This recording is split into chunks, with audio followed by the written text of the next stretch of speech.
Peace, this is Brother Hatim, and you have joined us on Gye-Nyame Journey Radio. Be sure to check out our site and subscribe at tribe.gyenamejourney.com. All my brothers and sisters, hold hands and bow your heads. Let us pray. God standeth in the congregation of the mighty. He judgeth amongst the gods. How long will you judge unjustly and accept the persons of the wicked? I say, defend the poor and the fatherless. Do justice to the afflicted and the needy. Deliver the poor and needy. Rid them out of the hand of the wicked. They know not, neither will they understand. They walk on in darkness. All the foundations of the earth are out of court. I have said, ye are God, and all of you are children of the Most High. But you shall die like men, and fall like one of the princes. Arise, O God, judge the earth, for thou shalt inherit all nations. Allahu Akbar.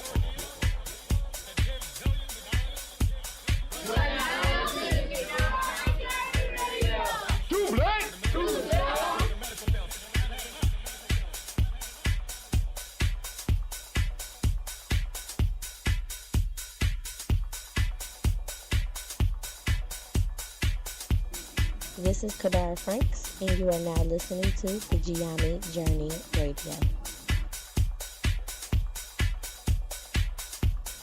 Keep up with the journey. Check out what we have done in the past. Go to journeyarchives.com.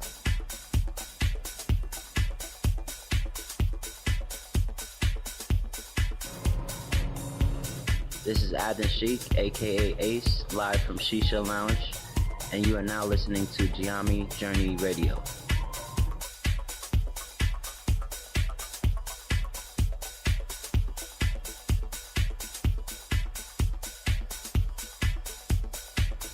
Be sure to follow Gye-Nyame Journey on Facebook, Google+, and Twitter.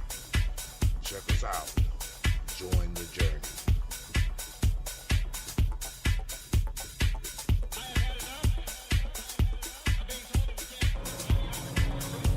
This is Adnan Sheik, aka Ace, live from Shisha Lounge, and you are now listening to Gye-Nyame Journey Radio.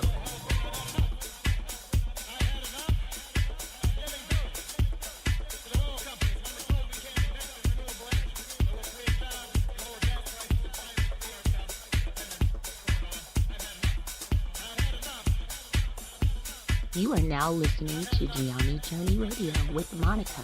Enjoy. This is Melina, and this is Gye-Nyame Journey Radio.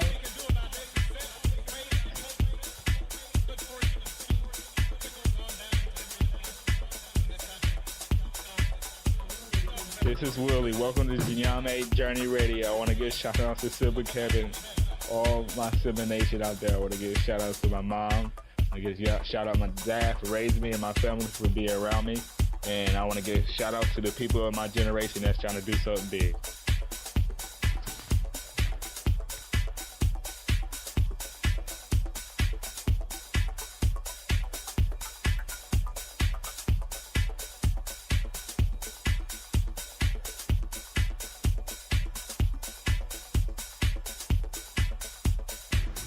This is Cleveland, and you're listening to Gye-Nyame Journey Radio. Peace, Hotep.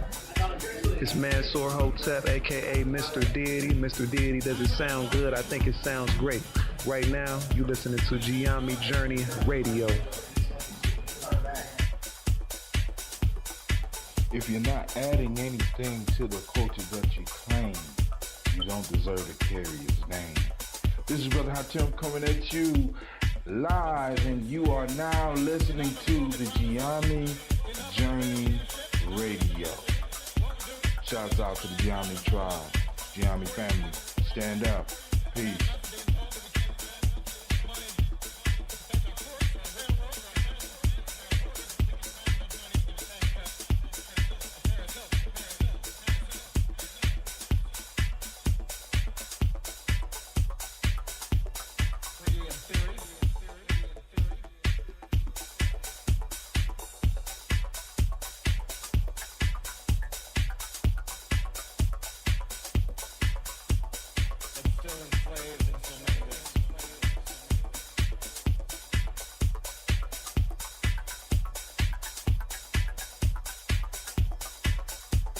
If you're not adding anything to the culture that you claim, you don't deserve to carry its name.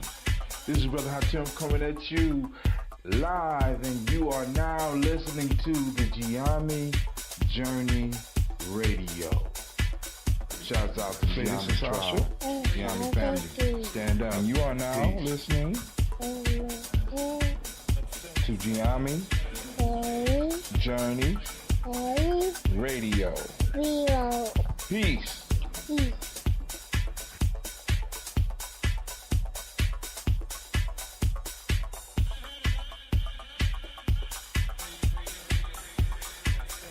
This is Gina, This is Gina. and you are now Now you listen to my daddy. on Gye-Nyame Gye-Nyame Journey Radio. Radio. Peace. Peace.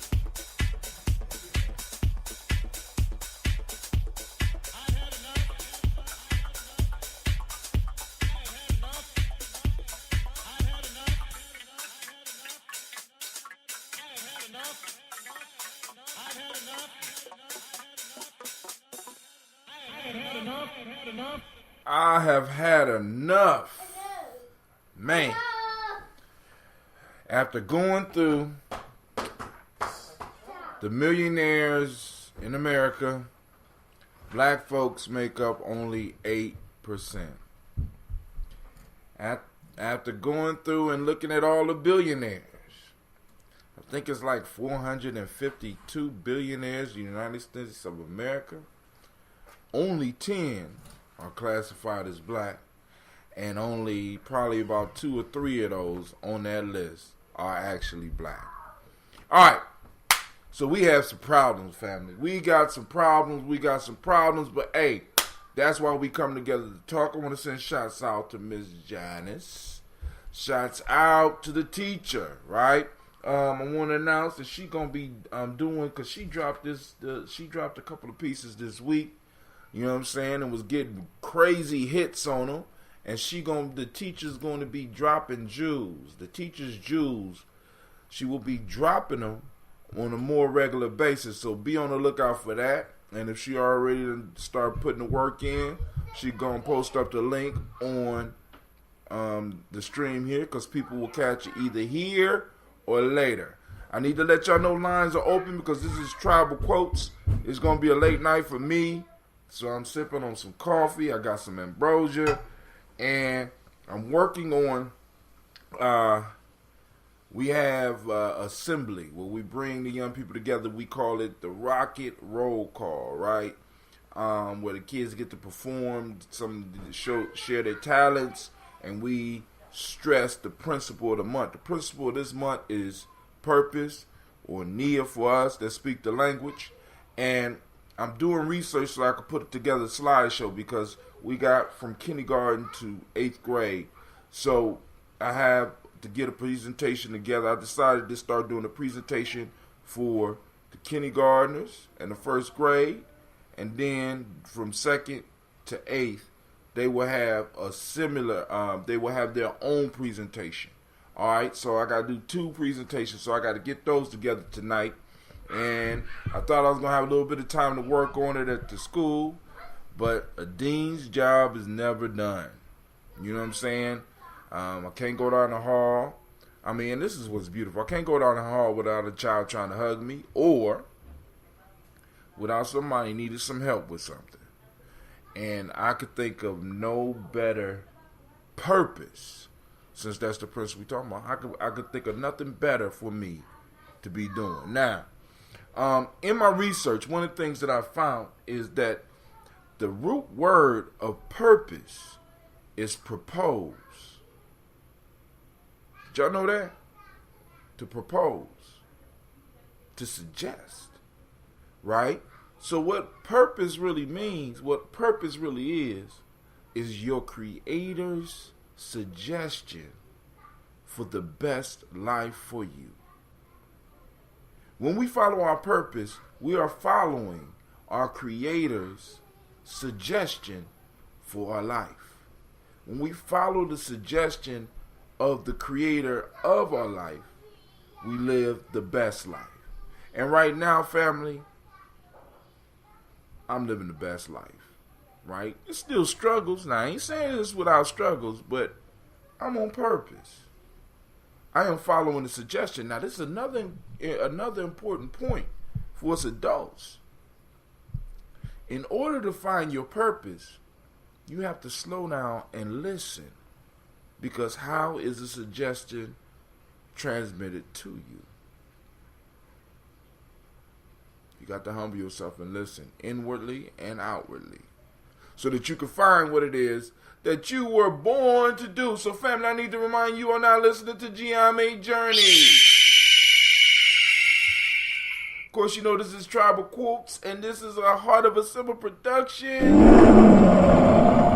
And on day six, I call it day 6 because I have in the book, I have it broken down by days.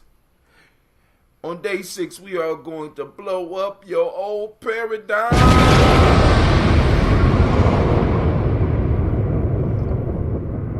All right, family, let's do this.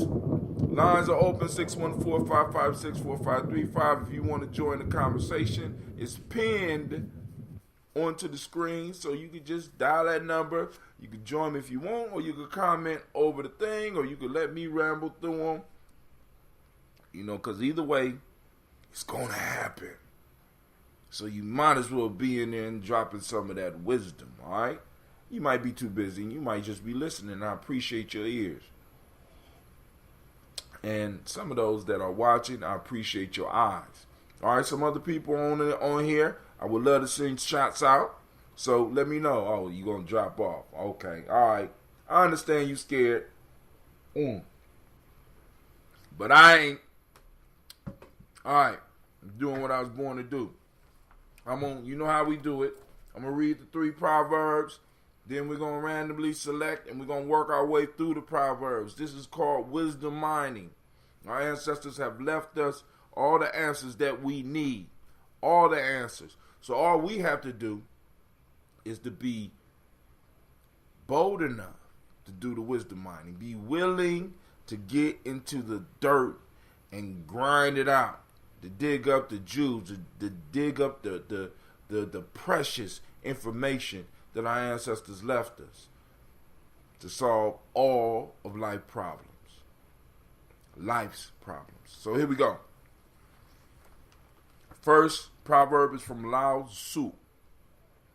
Succeeding is the coming together of all that is beautiful.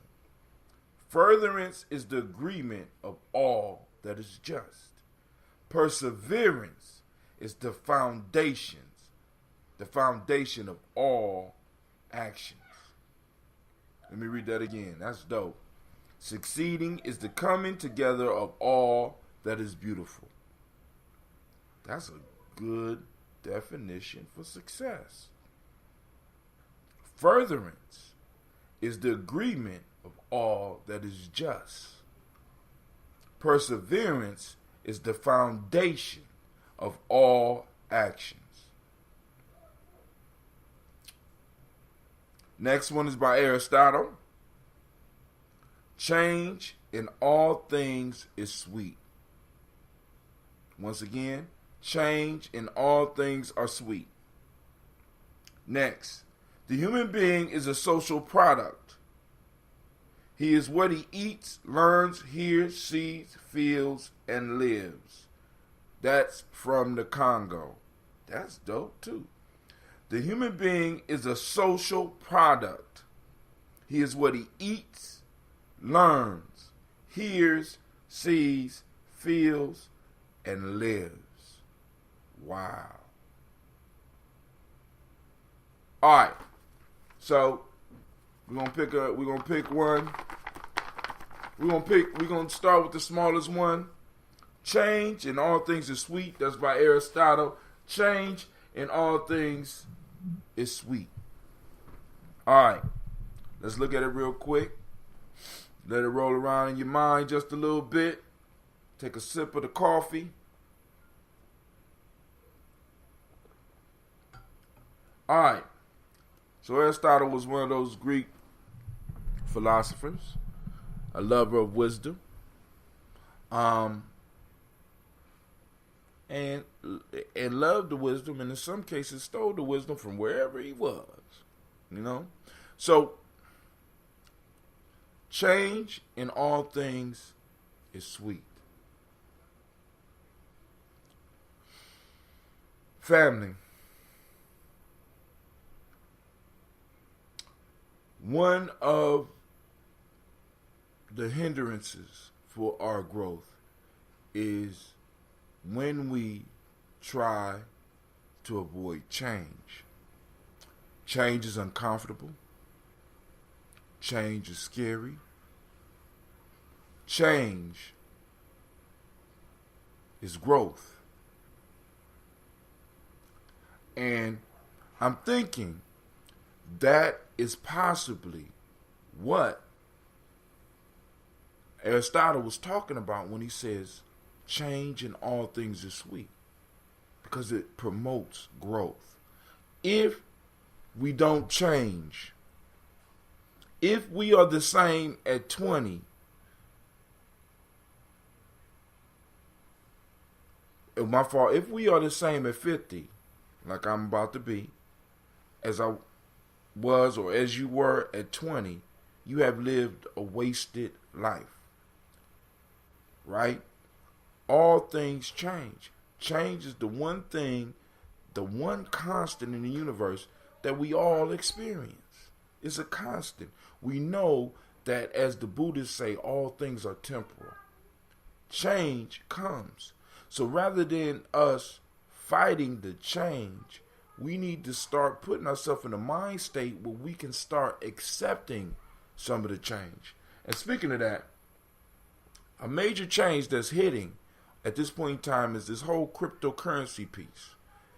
We are going to have a discussion tomorrow with somebody who has been trading in this commodity, trading in this currency for a while. And it's not somebody that's on the get rich quick scheme type thing. This is an individual who has dedicated a major portion of his life for the last, I don't know how many years, in exploring technologies that a lot of people overlook and new programs like cryptocurrency. So I'm bringing somebody who is not a financial advisor, but somebody who lives this lifestyle. So cryptocurrency is something that's real to him that he uses in his life. But one of the things he had to be able to do in order to get to this point to where he's able to trade in these things and even teach some people about these things, right, is he had to be open to change. I want you to think about major periods in your life, major accomplishments in your life. In some form or fashion, change was involved. When you get a promotion, there's change. When you get a demotion, there's change. When you get up in the morning, hopefully you're changing your clothes and you're changing your body by washing off the old dirt. You're not holding on to those old things. You're moving on. So sometime in our lives, sometime in our lives, family, we have to be willing to move and change and be able to look at change and see the sweetness in change. Age is change. From day to night is change. Change is a constant. And as long as we fear change, we ill prepare, we ill equip ourselves for the world, trying to stay stuck. Now, there's some things that we have to develop within our culture that are constant. But even those things that are constant have to change. See, some of our worldviews, we have to be bold enough to change some of those worldviews. We got to learn how this mind state that a lot of us are in, we have to change it. But this is what's crazy about it. It's scary. Why? Because we don't know what's next. But oftentimes with change, right, we have to be, because what change does, change catapults us into an adventure in our lives. And we got to understand, man, life is about adventure. Life is not about staying stagnant and staying still and looking for, because we've been taught you need to find stability and, you know what I'm saying, blah, blah, blah. But that shit don't exist. The mantle of the earth is even changing. This is why we get earthquakes. This is why we get tsunamis, right? The weather is constantly changing, right? Even when it seems like it's been the same for a few days, something is different in the weather. We know that change is something that is necessary in nature. Change is something that is there in nature, and we have to be willing to embrace it and be able to have the insight to be like, change is sweet. Because the change is coming, family. I mean, I'm looking at this cryptocurrency, and I'm like, damn, change is coming. You know what I'm saying? Because a lot of us are like, because I'm old enough to remember life before cable, right? And some of y'all can understand this. At one point in time, when people was talking about paying for TV, some folks was like, man, what? Pay for TV? Fool, are you crazy? I got channel 3, I got channel 5, I got channel 8, I got channel 43. And sometimes when the weather is good, I got channel 61. I got everything that I need. Why would I want to pay somebody for some damn TV? Are you out your mind? Now, you go to a home, you might not even be able to watch TV without some cable. Hell. You know what I'm saying? For some people, it's part of the budget. It's a necessary part of life. I'm old enough to remember 8-track. And when cassette tapes came in, motherfuckers like, oh man, that little cassette, man, that can't hold everything. That little cassette? Are you crazy? Right? And those individuals held on to the 8-track players, and everybody else moved to cassettes. And then eventually everybody was on cassettes, and then they came out with something else called CDs. And everybody like, oh, hell with, oh, no. That can't hold nothing. Then they heard, and then we changed. You know what I'm saying? Because a lot of times we get stuck and become afraid of it, become afraid of the change, and we miss out. Just like with some of this cryptocurrency stuff, right? A lot of it's going to fall off, and that's cool. But there's a change that's brewing, family. In our mind states. Many of us right now are being awakened, and there's a change. You can't even look at the world in the same way with some of the shit going on. Like, you know what I'm saying? Because I'm like, you hear about slave markets and shit. You know what I'm saying? If that shit don't get you to perk up and be like, oh shit, I need to look at this world a little bit different. And then you start studying the history of slavery, and you start finding out that this shit going on with Arabs right now is some shit that's been going on. It hasn't stopped. As far as the slave trade, it hasn't stopped. Right? You know what I'm saying? And it appears that it has stopped over here in the Western world. But when we really look at it, family, a lot of us are basically sharecroppers. We work for 2 weeks or maybe a month, and then when we get done, we owe all our creditors. They done gave us extension. They gave you extensions on that bill, the gas bill, the electric bill, the cable bill, the rent. By the time you get done paying, you just like a sharecropper, and you stuck, and you got to go right back out to the fields to make sure that you earn your money. The only thing that's going to free us is us embracing the aspect of change, because with change comes opportunity. Do you hear me? With change comes opportunity and choices. So we got to move up out that mind state and stop being stuck. I'm going to save the African one for last. But yo, lines are open, 614-556-4535. If you want to join the discussion, by all means do. If you have any comments, please post them up. Like and share. You know what I'm saying? So that, we could grow this community. We could grow this movement. Right? Because I'm like, yo, we got people out there talking the economic state of black folks. We got, you know what I'm saying? But now We got individuals, because my whole thing is, boom, I need to blow up your paradigms.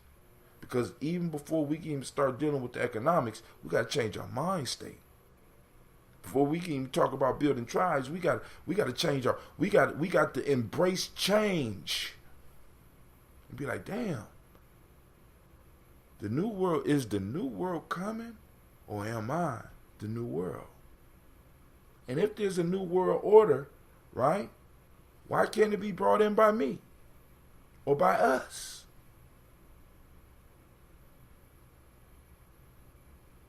You know what I'm saying? Because I hear a lot of these conspiracy theorists, right? That floats your boat by all means. But I have a question. Why can't we be bold enough to form our own conspiracy?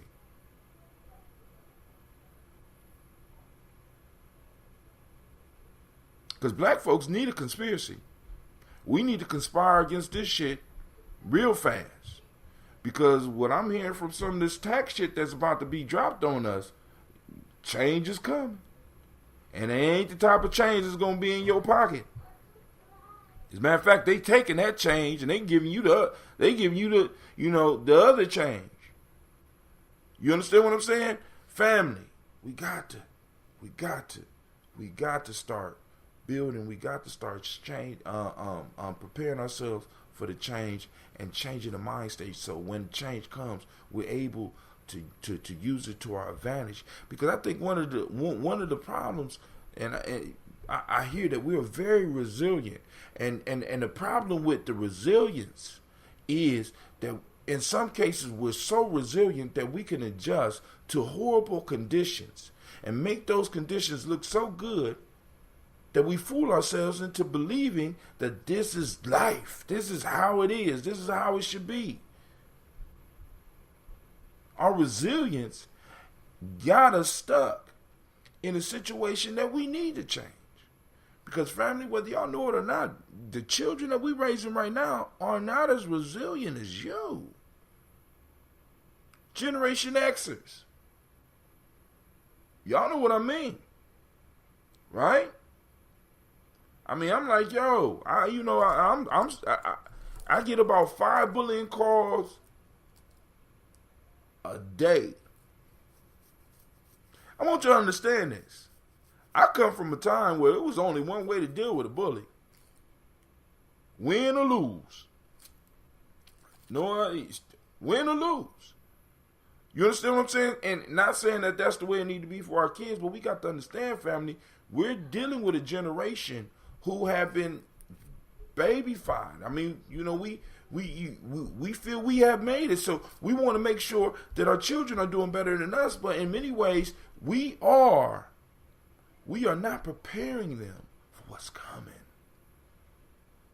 See, in order for change to be sweet, you have to be involved with some changes so that you can adjust it. You can adjust to it. And we need to pass on some of this resiliency, not all of it, to where we could live in totally fucked up conditions and be like, oh, that's the life. Shit. I ain't on that. All right, let's go to number 1. Succeeding is the coming together of all that is beautiful. Furtherance is the agreement of all that is just. Perseverance is the foundation of all actions. That's from Lao Tzu. And it's probably from the Tao Te Ching, right? All right. Succeeding is the coming together of all that is beautiful. When we succeed, now, because I mean, this one is almost self-explanatory. When we succeed, we know that it's beautiful. But it's not just the success is a beautiful thing that was formed by a whole bunch of beautiful, small little beautiful steps that you had taken to move you up to the success. Success is a chain of events and not just one event. Success is an omni event that happens because a whole bunch of small beautiful things came together. Because a lot of us, we've been taught and been lied to believe that our success is, we did it all. But there was other things and other people that happened in order for the dominoes to fall for you in the way that they did. You understand what I'm saying? So it's the coming together of all that is beautiful. All that is beautiful in your life. When it comes together, that is success, and that is a beautiful, man, I'm using the word beautiful. That's an excellent definition for success. What is success? The coming together of all things that are beautiful in my life. What is success? The coming together of all things that are beautiful in my life.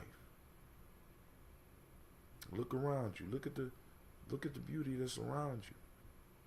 And in those moments when it all comes together, I like to call them those now I can die moments. Like I tell you, man, when my son was born and I was given the blessing of being able to name him without any argument. I chose to name him after the greatest man in my life. So I named him Cleveland.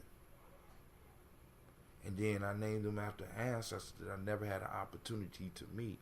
And I named him Miles after my grandfather's grandfather.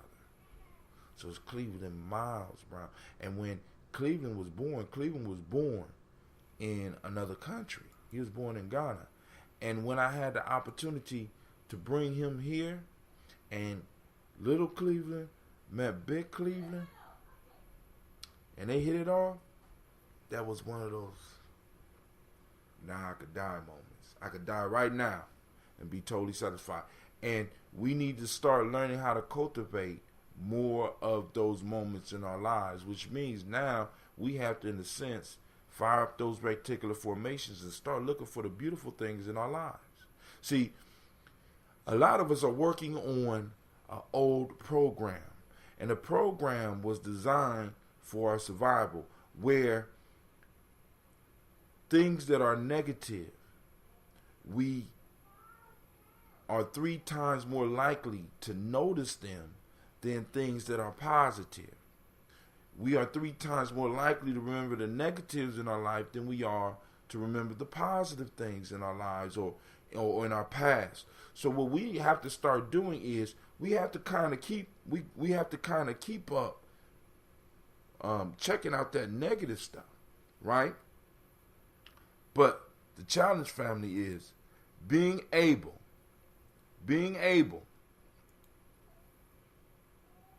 to identify the beautiful things in our lives,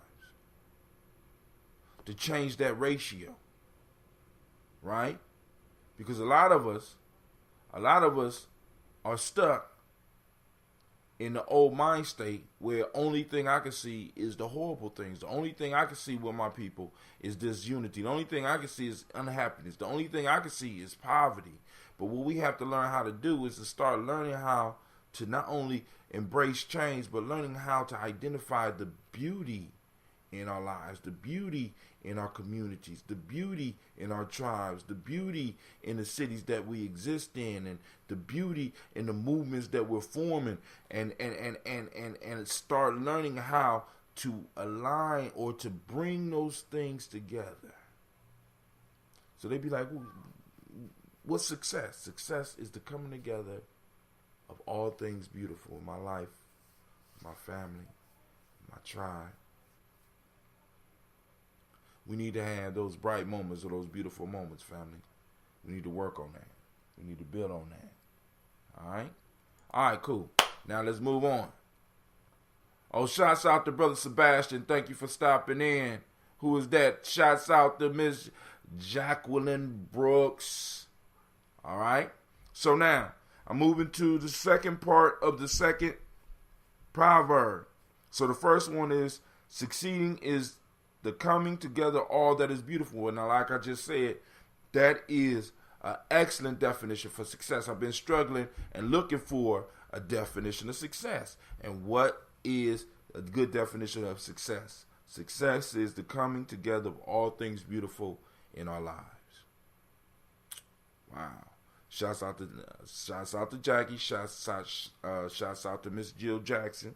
Thank you for joining the podcast. Feel free to call in 614-556-4535. Feel free to join the conversation. Here's the second sentence. Furtherance is the agreement of all that is just. Furtherance. Now, just so that I won't be wrong, I pay for this app, so let's pull it up so I can make sure that is indeed success. And I'm like, yo, and like I said, man, it helps us to start looking for great definitions, right, for things, because it helps us. It makes it easier for us to identify. We got people talking about they want to be successful, but then when you ask them what success is, when they start with the you know they're about to bullshit you. You know what I'm saying?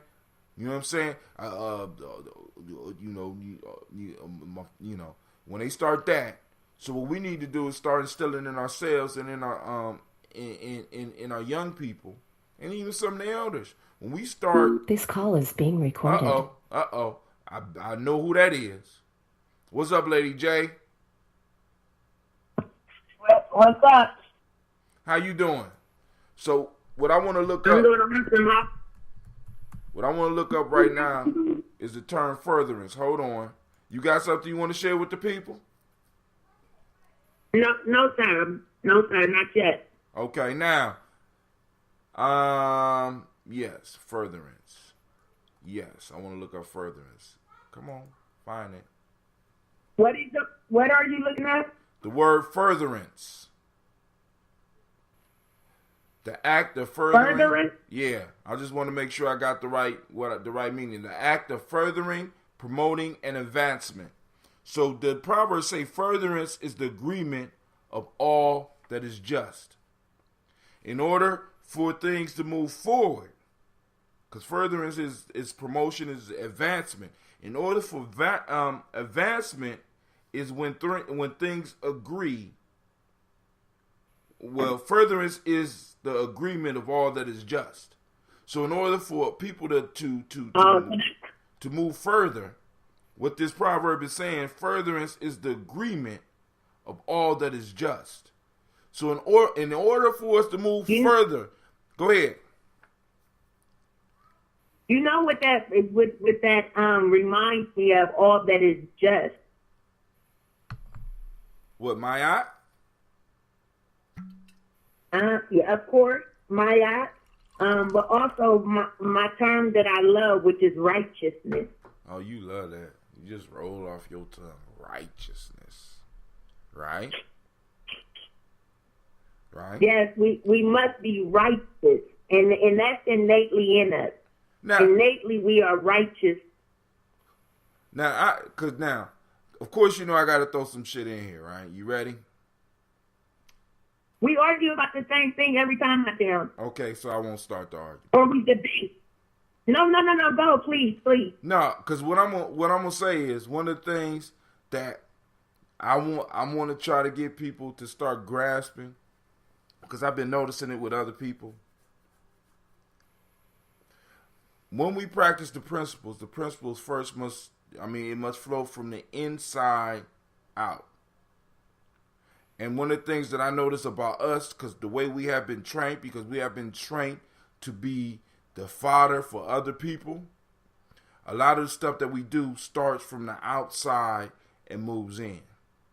So when we speak of righteousness, I want to make sure, and we speak about our principles, I want to make sure that people understand that the principles won't work for us nor defend us. I don't believe, and it's just my suggestion, unless we are practicing them amongst ourselves first. I agree, and I agree with what you said about it comes from within.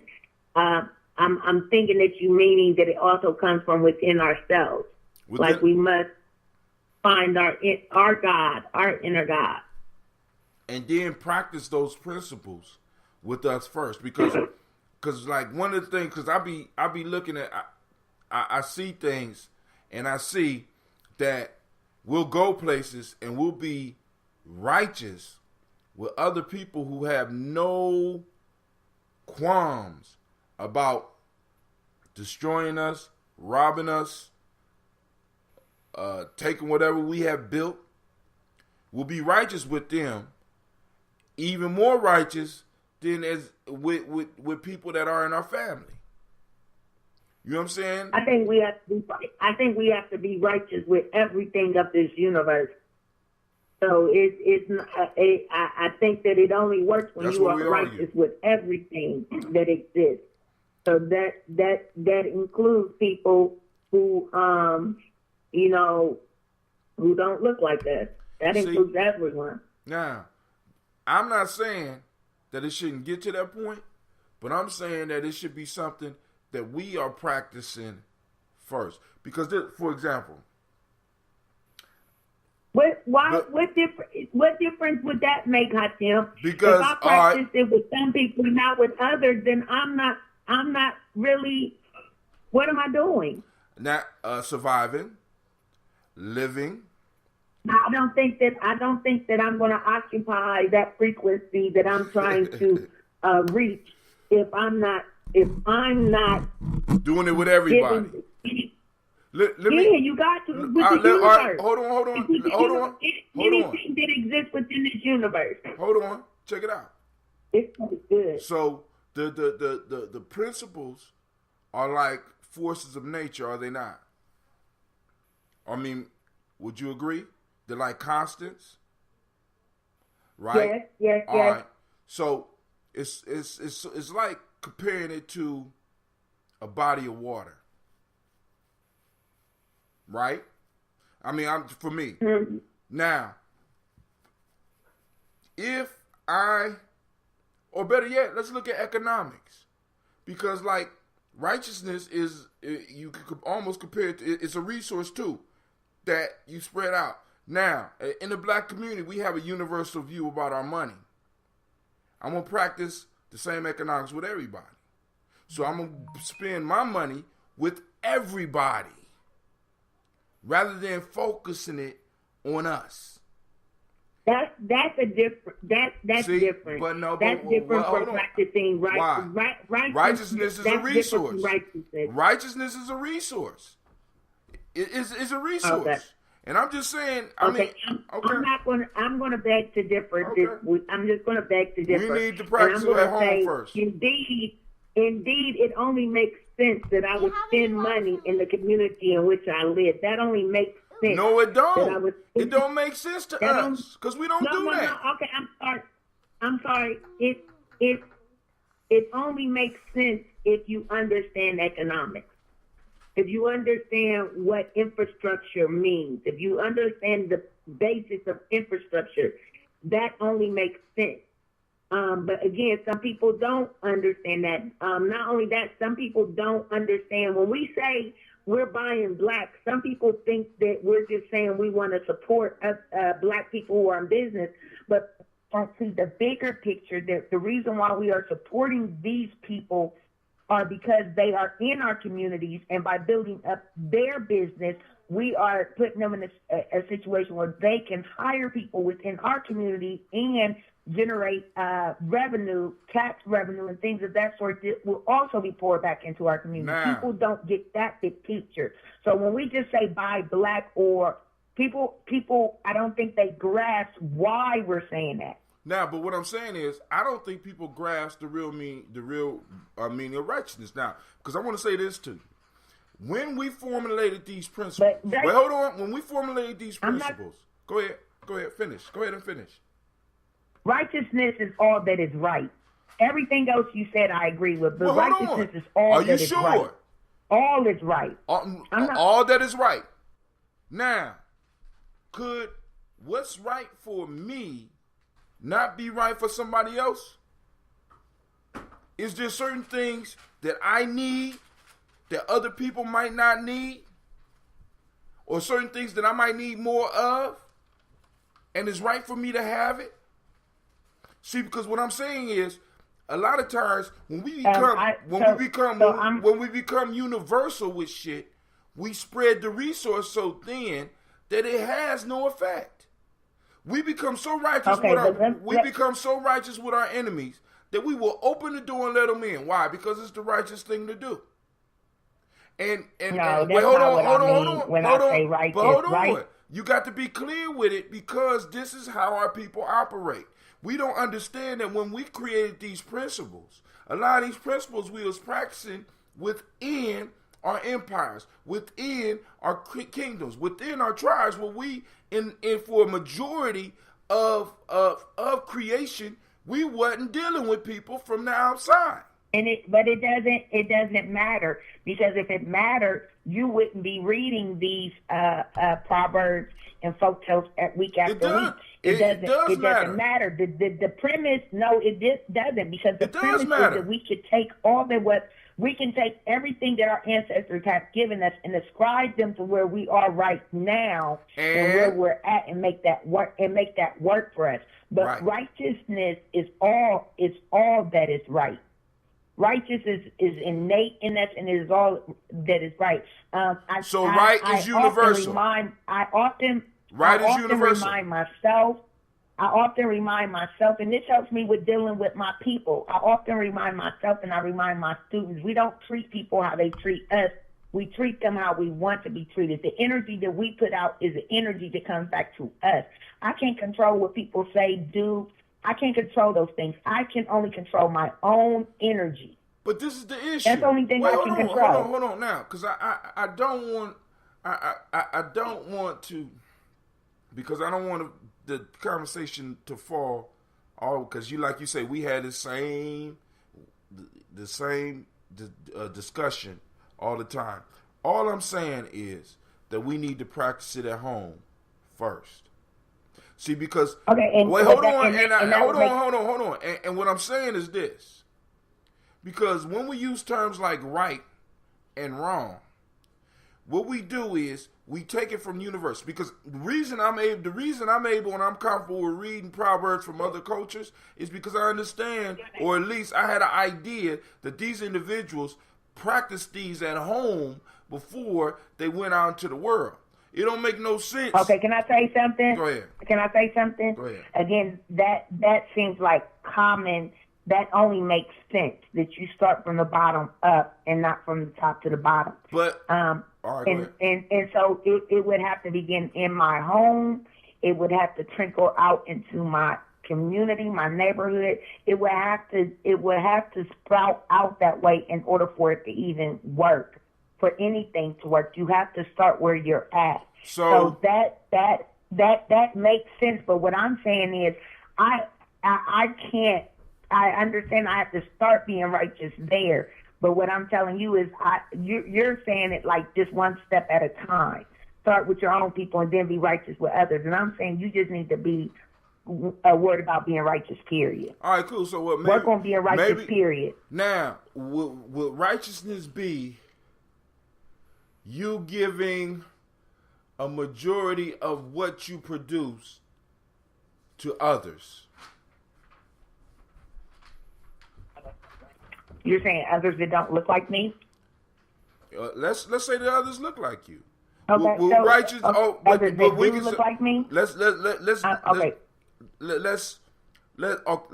We can either do it. We can start from those that look like me, right? Because just because they look like me don't mean that they belong to me. Or we can say other, your choice. They look like you or other. Okay. Is it the righteous thing to produce and then turn around and give away everything that a majority of what I produce to others? Okay. So I would have to, someone stole this book from me, but it was something that moved me. It like touched me on my inside. And it was Nelson Mandela's, I believe it was an autobiography. It was a picture book. Mm-hmm. And in that book, he talks about when he made a decision to fight against social injustice.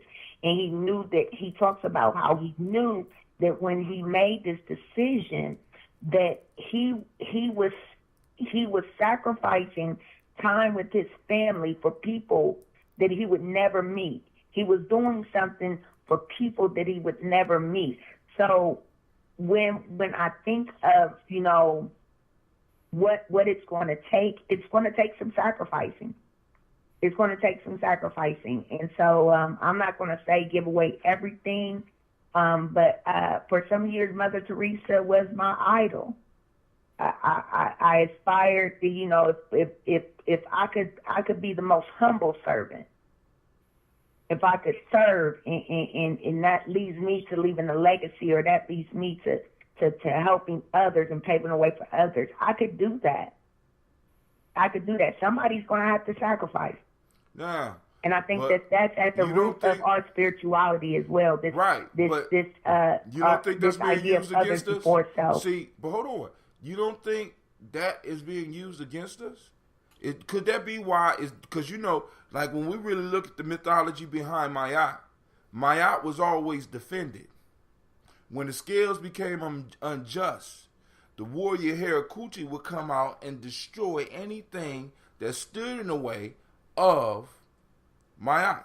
Hold on. Miss Janice Riley says, the teacher says, late entering, but let's all be clear. Righteousness is a value and understanding that must be taught, and is often a paradigm shift for those who struggle. Let's teach the value of righteousness to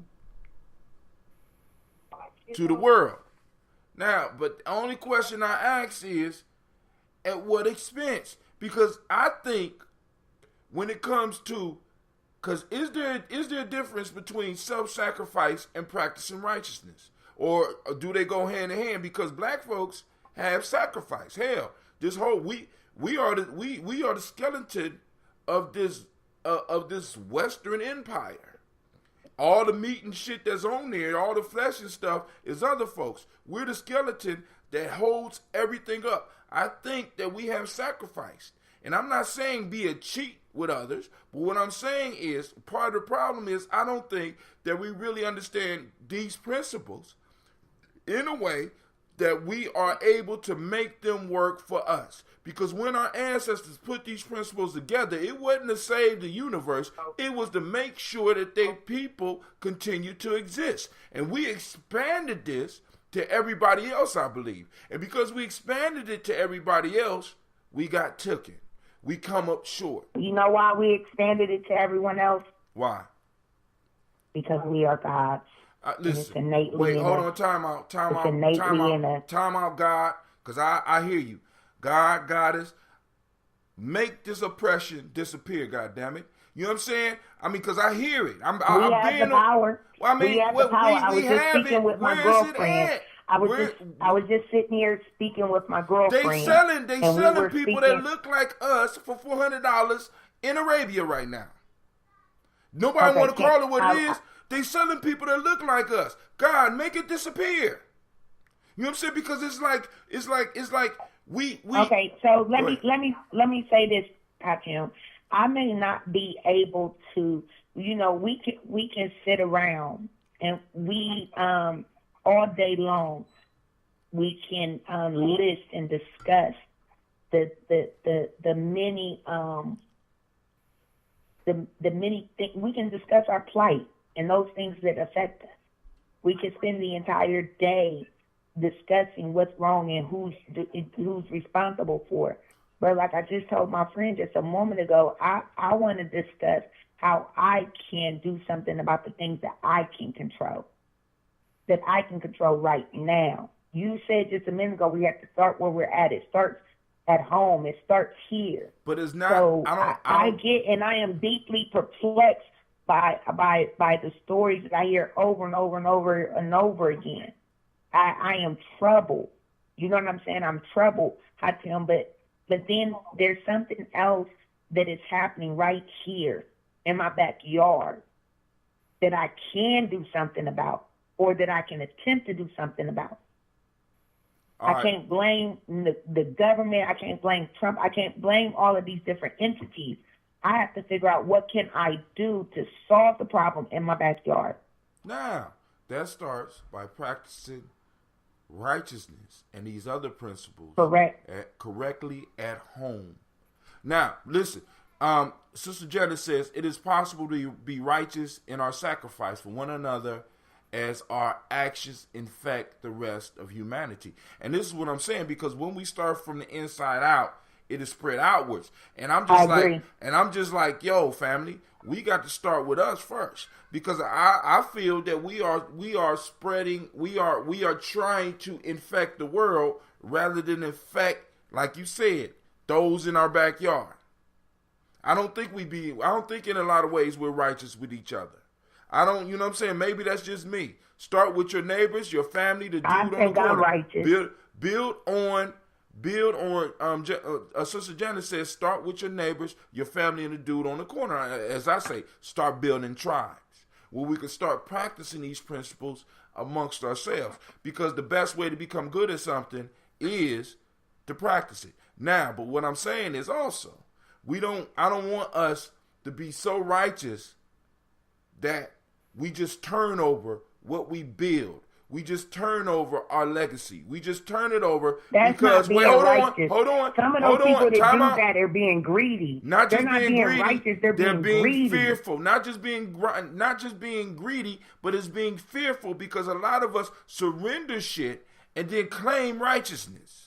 A lot of us don't take chances and claim righteousness. A lot of us don't build and claim because I'm righteous. See, because these words have been shaped and morphed by our enemies, and then we have taken them on, and we think that what we're doing is the right thing, when in fact it's not practicing righteousness. It's practicing foolishness. It's practicing a slave mentality. It's practicing fear.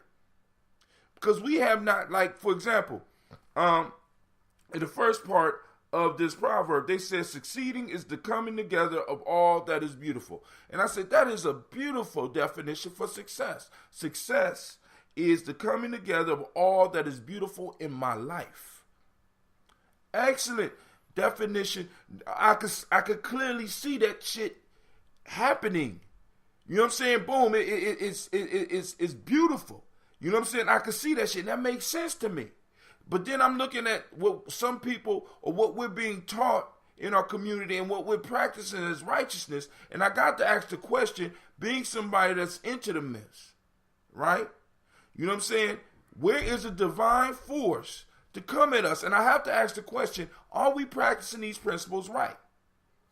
Because our ancestors was able to build civilizations on top of these principles that lasted thousands of years. What the hell are we doing wrong? Maybe we are not practicing them right. Maybe we got them all mixed up. Maybe we not showing them in our actions. Maybe we being too righteous or too fearful of our goddamn enemies and giving up all of our energy to them. I don't. I'm just. I don't know. One of the best books I've ever read, and I hate to say it out loud because she's going to ask me from her book back now, but it's Destruction of a Black Civilization. That book made so much sense to me. I was able to follow it, though it was a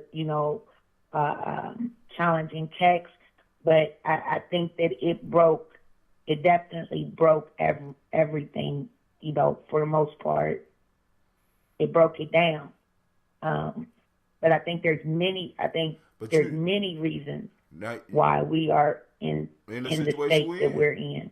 And one of the major reasons is because we don't do the basics anymore. We have lost grasp with the basics. We don't even teach the children that I am encountering on a daily basis have lack of morals and values. They have respecting your elder. I had a kid curse me out so bad the other day, I couldn't even respond. I'm kind of quick with it. I couldn't even respond. I was stunned. You were speechless? Never, not even when I worked at a jail did I have a kid talk to me in such a manner. Now, granted, he was performing for other students and immediately apologized. Immediately. And he said he was sorry, and I made him apologize, but I couldn't believe it. No respect for elders, and not even that, Hatim. They can't even comprehend or understand. I am respecting you. The least you can do is give me back what I'm giving you. I'm not expecting you to respect me as an adult. I'm expecting you to respect me because I'm respecting you. And our kids don't even get that. So we've lost grip. We don't grasp the basics. We're not passing down the basics. Treat people how you want to be treated. Basic stuff. Like basic stuff. We're not doing like that. Righteousness, right? It is most Right. definitely, and Right. it's the first rule, first expectation on my wall. I will treat people how I want to be treated. Now, but the whole piece is now our children are the recipients of years and years of people being pious and so-called righteous. Their inheritance has been What children? What children? Our children. What children? Our children. Me and you are inheriting, false righteousness. I can say dust. We getting dust. And many of us do we have another proverb? Do we have another proverb? I'm still on this one. Furtherance is the agreement of all that is just. It's the promotion. Promotion is the agreement of all that is just. In order for us to move forward, you know what I'm saying? There must be an agreement of all that is just. You know what I'm saying? So we have to once again get down into the words and really, because it's good. And part of the reason I kind of poke at you sometimes is we have to have these discussions because we work with some of the same kids. And one of the things that we see is we are not even unified on our codes. You know what I'm saying? Because righteousness is a code. I mean, it's you know what I'm saying? It's something that is real. It's something that we need to really be able to kind of agree on what it looks like when we see it. Brother Hatim, are you righteous?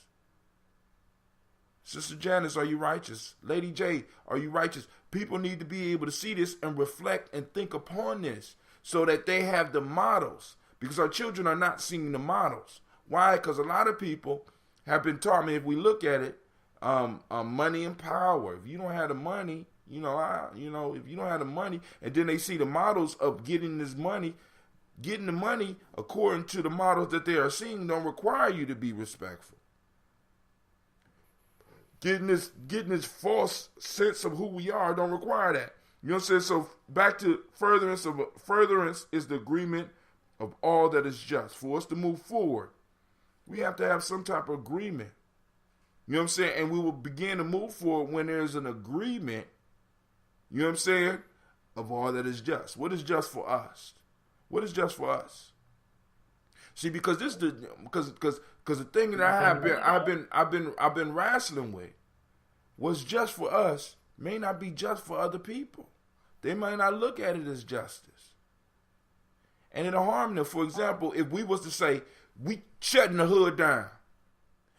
If I'm in an area, we're shutting the hood down. If I was to have this type of power and be like, all the hoods with over 85% black people, there will be no Arab stores, any store that is owned by somebody that does not look like us has 24 hours to close.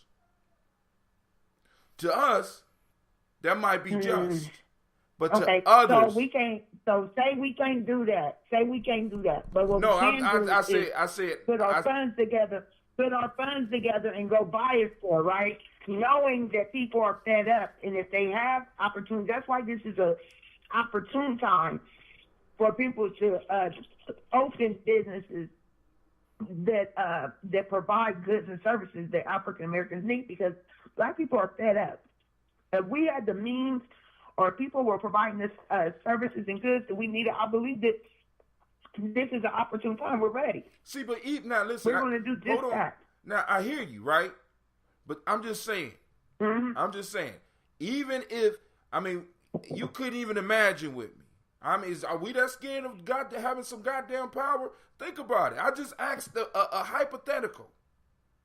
Would it be just if I had power in a community that was 85% black, saying that all of the stores that are providing services for us are either paying taxes to this community, and I ain't talking about to the city, I'm talking about hitting the central community till, you know what I'm saying, for bringing in goods, and they ain't taking out all the money, or they getting up out the hood and we open our store. I just had an epiphany. You and these damn epiphanies. Tell Epiphany to go home. I just had epiphany too. I'm just joking. We could do that. We could do just what you said if we owned the property in that community. No, hold on. We don't. What are we doing? Time out. Those individuals that own the stores don't own in most cases don't own that property either. Check it out. No, we don't. We don't own the property. If we invested ourselves in our communities, we could make those calls. We could start. Listen to me. Okay. Listen to me. Okay. This is a hypothetical. We can't even It doesn't have to be hypothetical. No, but I want. That sounds like a master plan. Right now, it sounds like a master plan. Right now, it is hypothetical.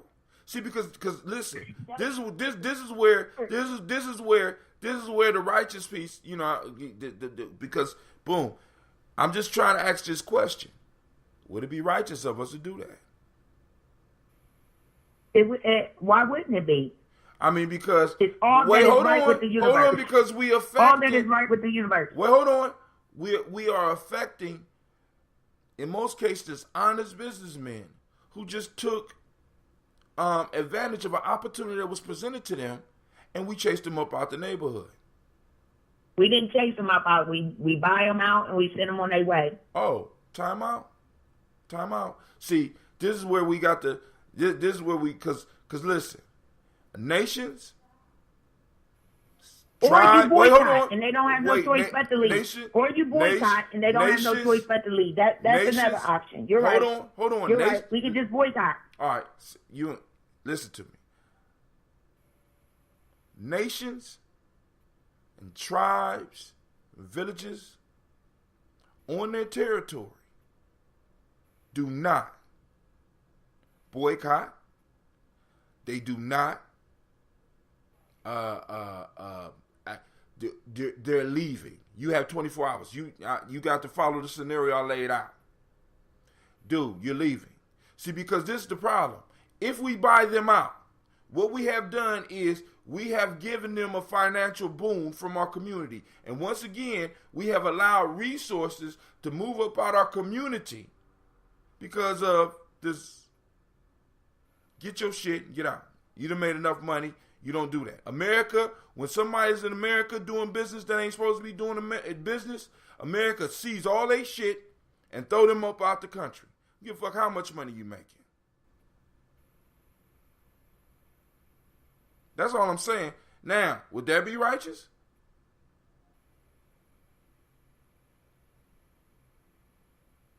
You know, hung up on me. I ain't hung up. I'm here. I'm just saying. I mean, because I want us to start thinking like, if we talking tribe, we talking village, we talking nation, I want us to at least start thinking about it because I want you to think about it. What country would allow business to exist in their territory? Because I'm gonna go back where people are like, well, we don't own the neighborhood. If it's 85% of us in that neighborhood, right? In a sense, we do own it. The first thing we should be focusing on, or one major thing we should be focusing on, is ownership. And one of the first things that we would have to move into. Right now, we're going through gentrification. We're going through gentrification in Columbus, and it has not gotten to the point where it's gotten in other black centers throughout the United States.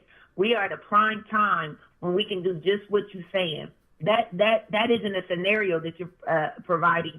That is what we should. That is a plan that we should put into action. So you believe it's righteous? Putting together co-ops. Hold on. Co-ops to buy up blocks of property where we will then put our own businesses and build our own community from the inside out. Just what you just said. Time out. Everything we need is right there. Hold on. I hear you. But is that a righteous move?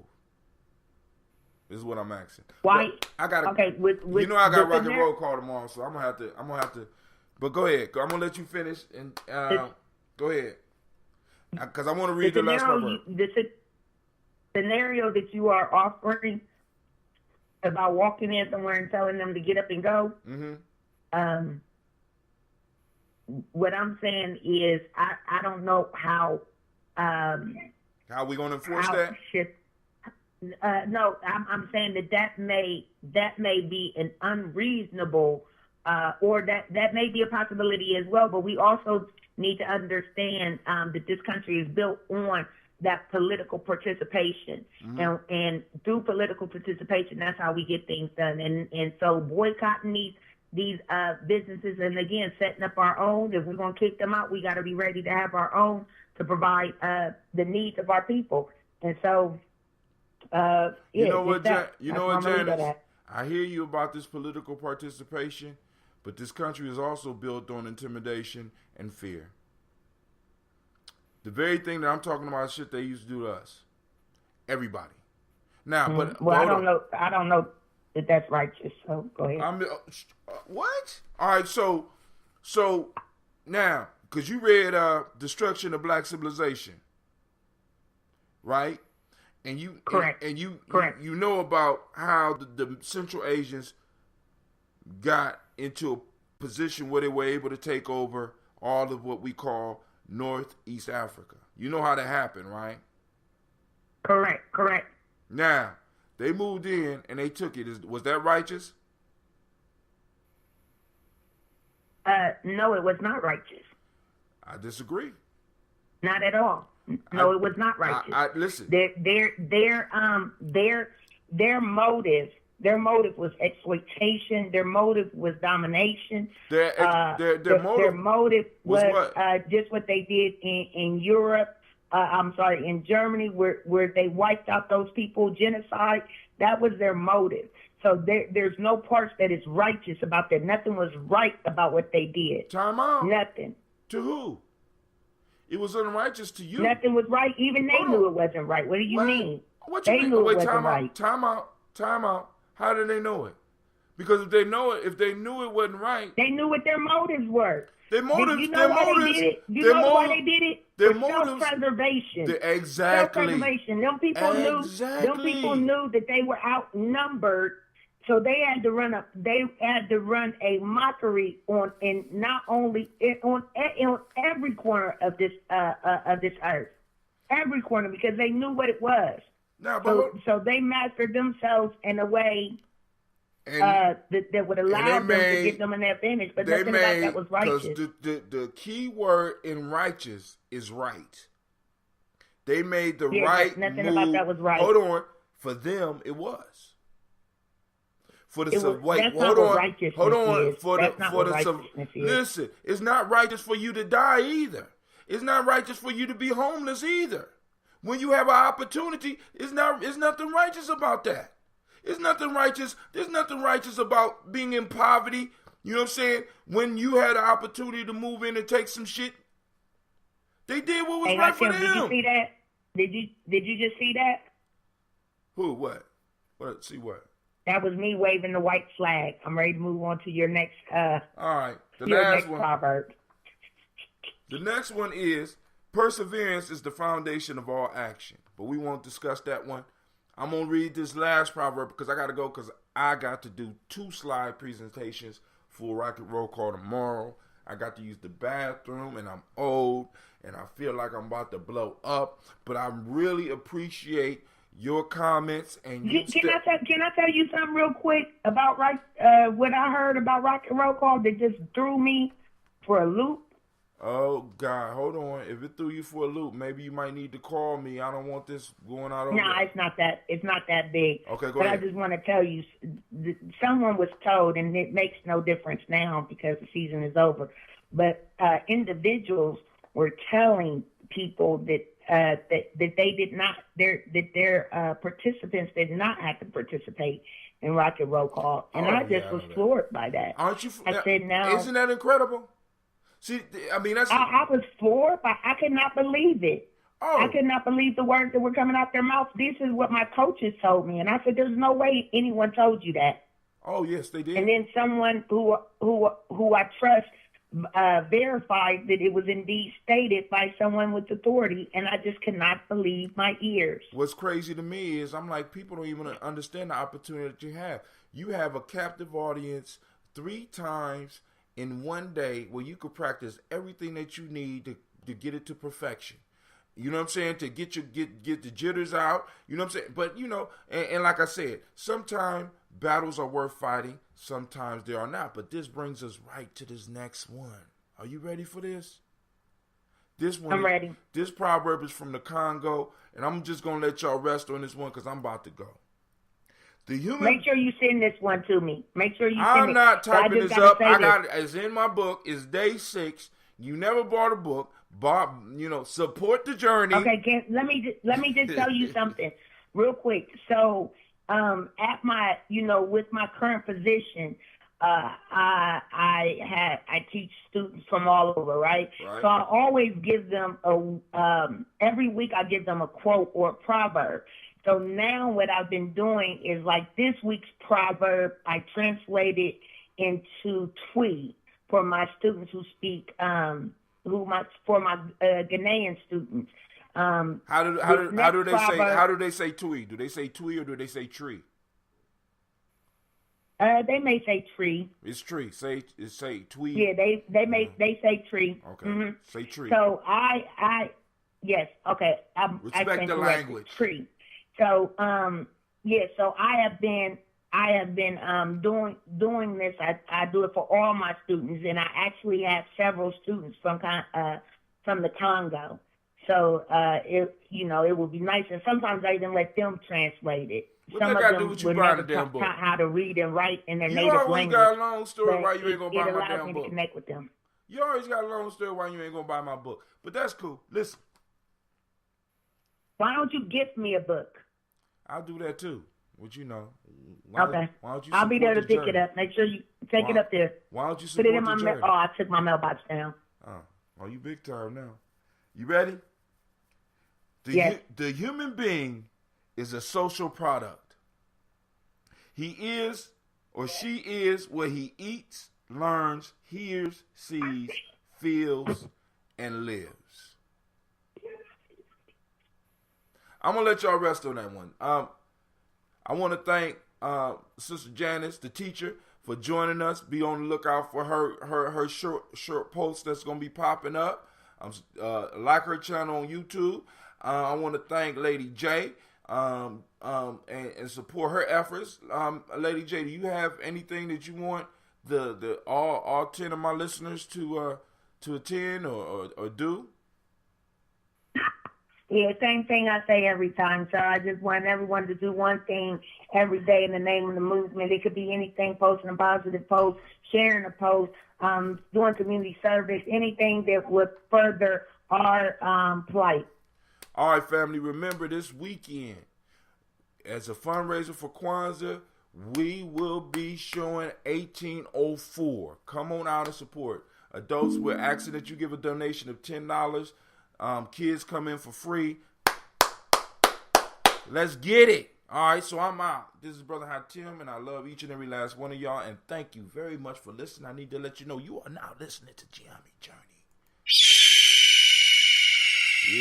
Yep. This has been the day. This has been the Tribal Quotes, and this is day 6. This is a part of a Simba production, and Simba's always in the background. And last but not least, where we strive. I strive to blow up those old paradigms because, as the proverb says, change is sweet.